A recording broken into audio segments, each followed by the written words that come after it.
So originally, Jenna was supposed to come and preach in addition to Joey and I, but she is at home recovering from a recent surgery. So please keep her in your prayers. I know she would love to be here today. Last month, I attended Montreat Youth Conference for my final time as a high school student. I piled into a van with my elated youth group for the last time. I attempted to finish a large strawberry milkshake from Sonic for the last time. I walked into Anderson Auditorium, where all of our energy comes together as we worship and energize for one final time.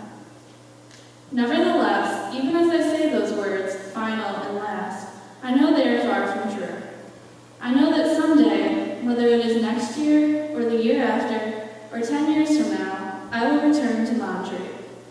There's something about a thin place like Montreat, a place where there seems to be little distinction between heaven and earth, that draws us back eventually.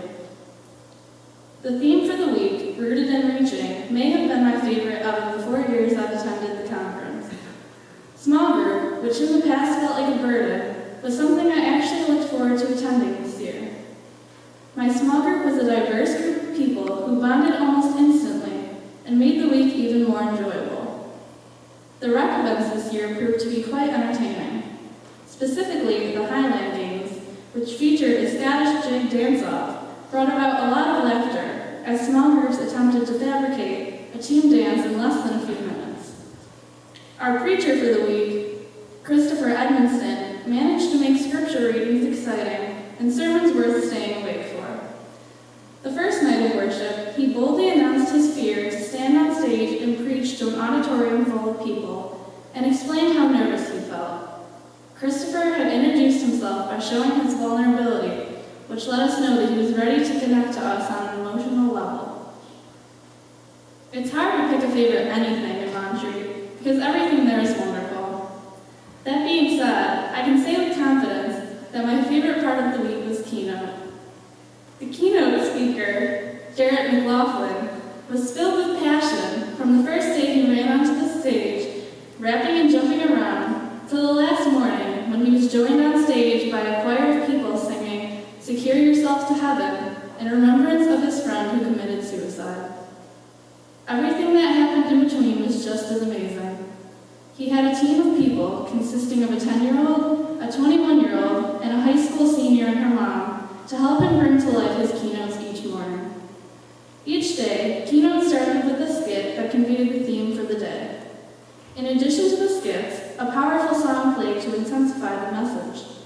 A song from a different genre was used each day.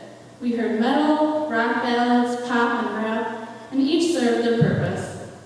Jarrett also used an array of video clips, ranging from a powerful YouTube video titled "Instructions for a Bad Day" to scenes from the Lorax and Wall-E.